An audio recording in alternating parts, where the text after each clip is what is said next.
Just do what you're told, boy. Don't you be sassing me. There's this idea that there's a big schism in the military. And it's a schism between who we are and what we are. And there's a lot of belief that if you're a veteran or you're in the military, that you're serving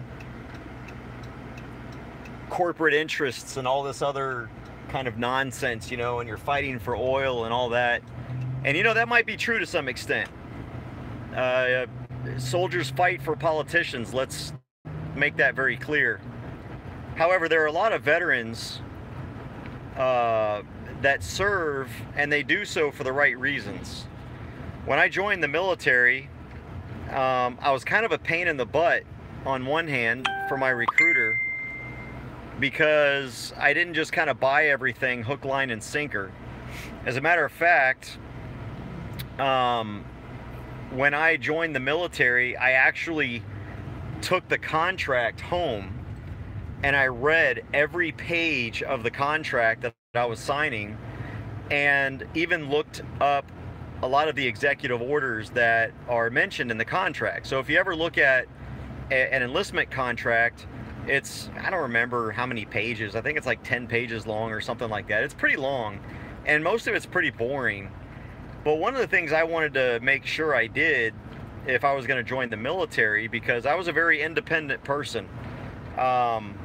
I joined the military with long purple hair.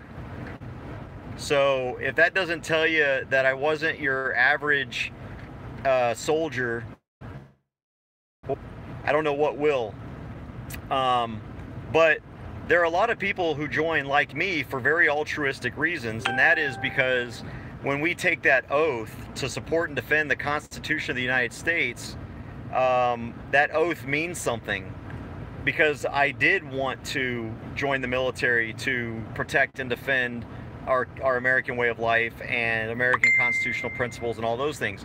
Whether or not people believe that that's what I was doing or not is quite frankly irrelevant. That's why I joined, and that's what I did. And I made sure that my soldiers and my troops understood that whenever they went out in that uniform, and whenever I went out in my uniform, one of the things that I recognized and made sure my soldiers recognized is that every person you come in contact with that is not wearing a uniform is your boss, period.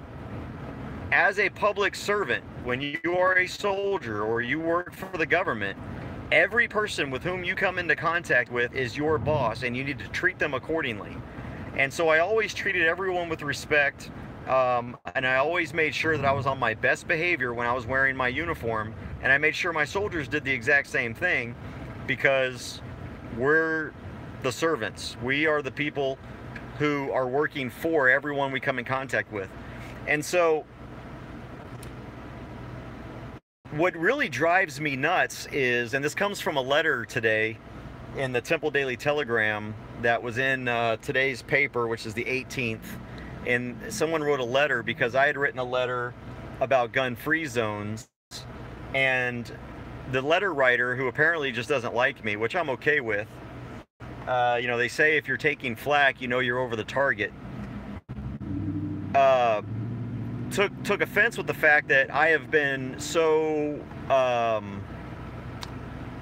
confrontational, is his word, towards police officers, and yet I've never confrontationally approached a single police officer. However, I have been confrontationally approached by many police officers, and it really disturbs me that there are so many soldiers and veterans out there who don't realize why they served. Unfortunately, there are a lot of veterans who believe that, like many government officials, they're better than everyone else. And I'm going to say straight up, just because you serve doesn't make you special. Just because I wore the uniform for over 20 years doesn't make me special. I'm not entitled to anything. I voluntarily donned that uniform and signed that contract and went through the kind of crap I went through in the military for 20 years, let's be honest, I didn't really go through a lot of crap for 20 years. I just went through a lot of crap until I hit a position where I didn't have to take as much crap. But it doesn't matter how high you get, you've always got to take crap. And so it really frustrates me when there are veterans out there that think that just because you're a veteran, if you don't kiss the ass of law enforcement or someone else in government, and let's be honest, I mean, if you boil it down, there's nothing special about a cop. He's another government official, just like someone in Congress. It's just got a different role to serve, role to play. And so these people who write in and, you know, they express their disgust as a veteran that I had the audacity to stand up to for myself in Olmos Park, or that I believe in police accountability, it sickens me, because these veterans, we don't take an oath to government. And there's always been this belief in the military that you're just supposed to follow orders. And anyone that's been a leader of mine can tell you, as a matter of fact, a good friend of mine, he's a good friend of mine today, and I still consider him a good friend, Sergeant Padilla. I remember coming out of the field and being just incredibly tired, and we were all joking, and we had been in the field, it was a long exercise, and we're coming out of the field and everyone's joking, and my sergeant didn't like my sense of humor and was trying to make me do push-ups. Well, I didn't do anything wrong, and felt very strongly that because I didn't do anything wrong, then my supervisor had no authority to discipline me for not doing anything wrong. And so I said, no, I'm not going to do push-ups. And it got pretty heated and tense, but I always stood up for what was right. And I don't believe that just because you're a soldier, you're required to do what you're told, just because someone with more rank or authority than you tells you to do something. You're required to obey lawful orders in the military. There's no requirement. I looked through my entire contract. When I looked through that contract that I signed, after looking up all the executive orders to ensure that how they applied to me, I saw nowhere in there, nowhere, and it's not in the Uniform Code of Military Justice, it's not in the Courts Martial Manual, does it say that I give up my rights.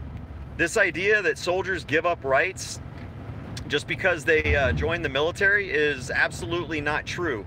How we exercise those rights, yes, is altered just based on what we do. You kind of have to. And so, yes, the way I exercised my rights was different than what a civilian is able to do. I didn't lose each. I didn't lose my right to keep and bear arms. I didn't lose my right to do a lot of things. It was just how I exercised my free speech was curtailed somewhat. So this idea, those of you out there that are veterans that are trying to tell me that, you know, I should have learned when I was in the military that when an officer tells you to do something, you do it. Well, actually, I learned the exact opposite in the military. And apparently I'm the only one that learned something.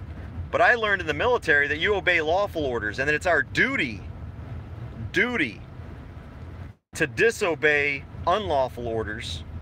And by the way, I did that, shoot, a couple years before I retired, actually. I had a lieutenant colonel come to me, and I was running the brigade training and operations budget, and training operations as the S3, and came to me and conducted training that wasn't approved, and had paid for the training and wanted to be reimbursed for the training, but we couldn't reimburse it because it wasn't approved training, and so it needed to be signed off by a general. Well, the lieutenant colonel tried to order me to sign off on this training reimbursement, and I said no, and he kept ordering me, and I finally told him, look, if you'll put it on writing, put it in paper, then I'll approve it, but I'm not doing it without something in writing of you ordering me to do this. And so there you go. I didn't just do what I was told because a lieutenant colonel was telling me what to do who happened to be in my chain of command. That's just the way it is.